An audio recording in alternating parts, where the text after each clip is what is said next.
nether. That's right, folks. It actually turns out that gilded blackstone is even rarer than ancient debris blocks. But if you're giving me a choice between one or the other, I'm definitely going to take the less rare option. If you've ever fought the Wither, you're familiar with its second phase, that being when you see these particles, invoke you to switch from a bow to a sword. Or it would be if we didn't have fireworks.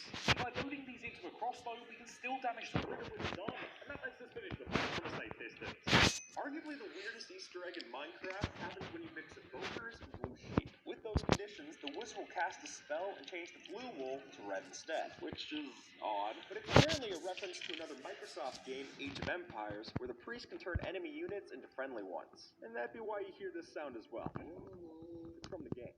As the lead creative designer, Jeb has a lot to say on what goes into the game, and apparently lead to some personal choices. So after Jeb's wife kept asking for a bear in the game, he told her that if they ever had a bear of their own, he'd add in the mob, which just so happened after their son was born. Polar bears were added to the game, and the son was named Bjorn for the Swedish word for bear.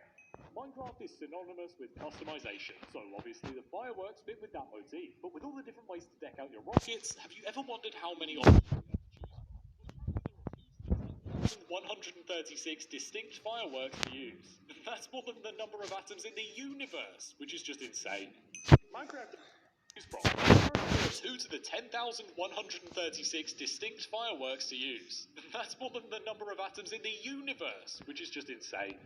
Minecraft doesn't have a lot of flying mobs, and I think that's a missed opportunity. So to change that around, we can do so with the help of elytras. See, with commands, you can actually attach elytras to certain mobs, but it won't do anything until we set the fall flying tag to 1B. At that point, we can let them glide around and launch our first ever Minecraft mob airlines. Nowadays, shields are a necessity for PvP, but it turns out there's something even better, or at least there will be. See, in the separate combat test snapshots, Mojang currently has a change that will allow shields with banners to have more absorption, giving 10 instead of 5. And while this will likely be replaced with actual shield variants in the final run, for right now, a little banner goes a long way. Pistons have a unique way of interacting with the blocks in front of them. Namely, if you have a piston push and pull a block like glowstone, it ceases to be a block for a moment and instead becomes a block entity. Because of this reclassification, that means a glowstone block momentarily does not give off any light during its journey. Now, some of you might be familiar with this guy, the so-called rarest mob in Java Edition. And while this has been talked about before, have you ever wondered what's the rarest mob in Bedrock Edition? Well, as it turns out, the hardest to find mob in that game is a fully decked out baby husk riding a brown panda. So if you see it, get the camera. You're short in Minecraft. Your hitbox is 1.8 blocks tall. An adult zombie's hitbox is 1.9 blocks tall in Bedrock Edition. An adult husk's hitbox is 2.01875 blocks tall. Oddly specific. Husks can't fit through a 2-block tall doorway in Bedrock Edition, but they can in Java Edition. Perhaps you didn't know, but there's actually a way to find predictability in the way that Bedrock spawns. And using this information, people have made a program where you're actually able to see where the largest clump of bedrock appears in the topmost layer. And if you're curious, that's at X 21,783,512 and C negative 800,011. What you're going to do with this information? I don't know. Is it a fact about blocks? Absolutely. With this associated with a full block, when gravity blocks try to fall on top of it, they're just going to get broken. It might not seem like that big of an issue, but it actually could be. You see, if you're in a soul sand valley and you want to clear out the lava, then this is not a complete way to get to the soul sand underneath. And yeah, unfortunately, you're not going to be draining out the lava this way. Every great artist tends to sign their work, and apparently Minecraft textures are no different. Though I wouldn't blame you if you ever noticed the hidden autographs on the armor stamp, since they aren't visible on any part of the item or entity. But look at the texture file, and sure enough, both Sarge and Japper have their names right here on the bottom, hidden from plain view. Clearly, fish don't do well on land, and if you drain out a nearby lake, then the best you'll be left with is a bunch of floppy something or others. Though, we can use that to our advantage. See, if you take a fish, they'll keep bouncing, even 17 blocks high in some cases. Diamonds are a great resource to have, which is why it's all the more unfortunate that we can't farm them. Or at least we can't farm them like this. Because all it takes is a visit to a village to find yourself a renewable supply of all diamond tools, weapons, and armor. So you can't get infinite jukeboxes, but the rest is pretty much taken care of. When hoppers were first added into the game, they initially only had a work-in-progress texture, but maybe not in the way you're thinking. Because as you can see, this only showed up when you had the hopper inside of your inventory. But even with that said, it is still pretty funny to walk around with a WIP just hanging around in your hand. While the invisibility potion effect makes you almost entirely invisible to different mobs and players, as it turns out, there's something in Minecraft a little bit more all-knowing. As you can see, if you have the invisibility effect and then you walk up to an enchanting table, then it'll still open up and the book will see the player. When you create a fictional monster, you also get to make up your own terminology. So when you try to grab the dragon egg in the end, but keep getting interrupted by a group of endermen, what do you call that group? According to Dinnerbone, just as we have a flock of chickens or a drift of pigs, the collective noun is a haunting of endermen. A group of pandas is called an embarrassment, and that's a real world fact. Now, despite what you might think, there's actually only one transparent block that cannot be placed on ice. Can you guess it? Well, if you can't, then it's actually snow layers that cannot be placed on top of ice blocks, which is likely some holdover from world generation. Health points are a weird thing in Minecraft. Like, why does the Wither in Bedrock have double the health of the Java version? But a weirder quirk of HP that you might not have noticed relates to the Iron Golem and the Neglected Giant. You see, even though this secret mob towers over the Golem, both actually have the same health of 100 points. The Giants can't even do that right. As soon as you hoe a dirt block and turn it into farmland, then all of a sudden you're not able to place ladders or torches along the side. But even though that's true, you still could do this with signs. As you can see right here, you can type your favorite message on it and it's going to stay on top of that farmland.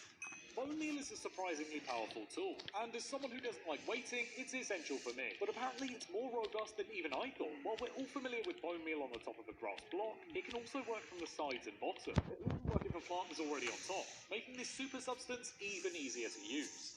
Game development isn't always a perfect process. Like, sometimes you go to code a pig and instead make a terrifying monster. And while it's a fun story, it's apparently not a one-off. In the development video for the Village and Pillage update, Mojang revealed that foxes originally looked like this whole mess. And now I'm both disappointed and relieved this never made it in the final version.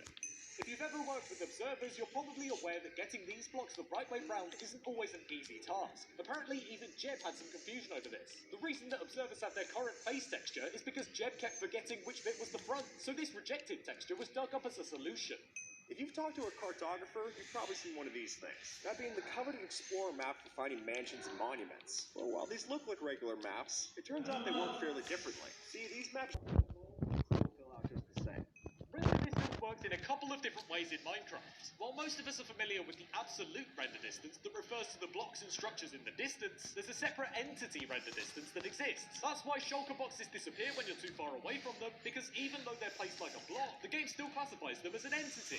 Minecraft enchantments are a great thing, but they don't always make sense. And while it's weird to use a fire-ass quickbook for lighting TNT, I think it's even stranger that we can put mending on a carrot on a stick. But if you've got the levels, I'm sure the pigs appreciate it. Though I still can't get over the image of a regenerating carrot. Unless you're a wandering trader, the invisibility potion probably doesn't get a lot of use, which can mean that certain uses go unchecked and sneak by in the code. Prior to snapshot 14W05B, if you hit a mushroom with the potion effect, its mushrooms remained visible. And it's understandable that Mojang would fix this for the effect to work properly, but it's quite fun to revisit. As many of us know, beacon beams can't pass through solid blocks. But if you're worried that you can't use a beacon inside of the nether unless you go into the nether roof, don't worry. As it turns out, if you place a beacon underneath bedrock with no other solid blocks like netherrack in between it, then it'll actually blast through the bedrock roof, and look, you've got a fully powered beacon. To speed up game development, it's nice to cut corners when you can, and Minecraft's textures have plenty of examples of that, but what's weirder still is which they decide to reuse and which they make from scratch. Like, the bucket of cod and bucket of tropical fish are recolorations, but the item sprites themselves are different, and I don't get why you'd only do half the assignment. Unlike their slime block counterparts, honey blocks are sticky along their sides. As the sticky situation describes, sliding down the sticky side will slow your fall. So if you take a stack of 256 honey blocks, 14 seconds. Crafting a netherite hoe is something of a joke, and the advancements call attention to that.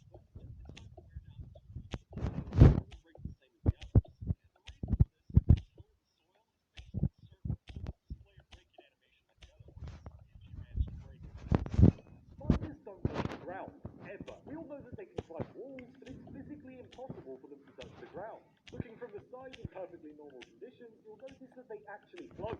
I don't know why they float. Maybe the creators just didn't notice because of how tall the player is compared to a spider. Although beacons do require obsidian to make, they don't actually require a diamond pickaxe to break. I know, that seems odd, and especially with a high-value item like this, you don't want to risk accidentally losing it. But sure enough, as you can see, if you use another pickaxe that isn't diamond, you're still going to get the beacon back. With so many items to collect, it's only fair we have some way to show them off. And while item frames are a staple in the way that we decorate nowadays, prior to this Reddit post, it wasn't even considered. But sure enough, just like the ender chest and the flower pot, item frames made it in through a community suggestion. And thankfully so, I might add. Everyone knows that shulker boxes are a great way to carry around extra items in your inventory, but have you ever wondered how much? As it turns out, if you have 37 shulker boxes fully filled to the brim in your inventory, hotbar, and offhand slot, then those 999 stacks of 64 items are going to add up to 63,936 total items.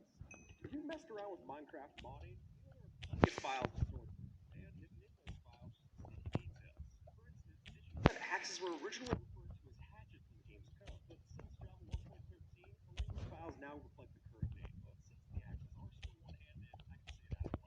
How would you classify a sword? I mean, it's definitely a utility, but I wouldn't consider it armor. Microsoft seems to disagree, since when you put stuff on a pig, it counts as armor and adds further protection. That's why you can see it when the pig goes invisible. But interestingly, the same doesn't apply to the horse. It only the whole farm. Weird. Now, I know I'm not assuming 0.003% chance of finding a blue axolotl, there's one fellow that's even harder to find. As you can see when we walk Steam down to the Kings of Clips Part 1, the green area that don't exist in the game. Why was it blue? Who knows? But those colors would have been pretty cool. Ender pearls can be a real lifesaver, especially when you're traveling in the air.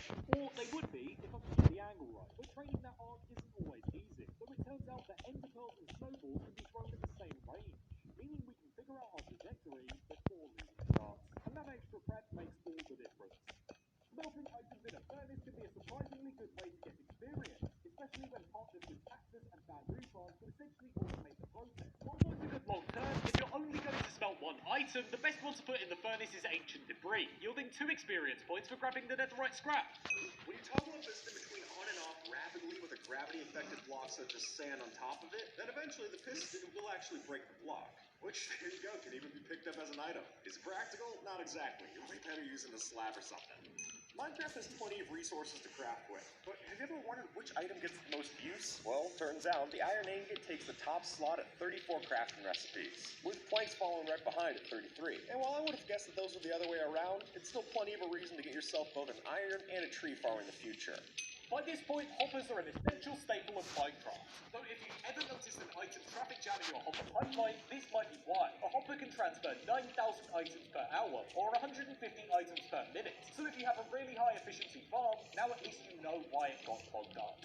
If you've ever tried to go through the hassle of learning how to play Now items per hour, or 150 items per minute. So if you have a really high efficiency farm, now at least you know why it got clogged up.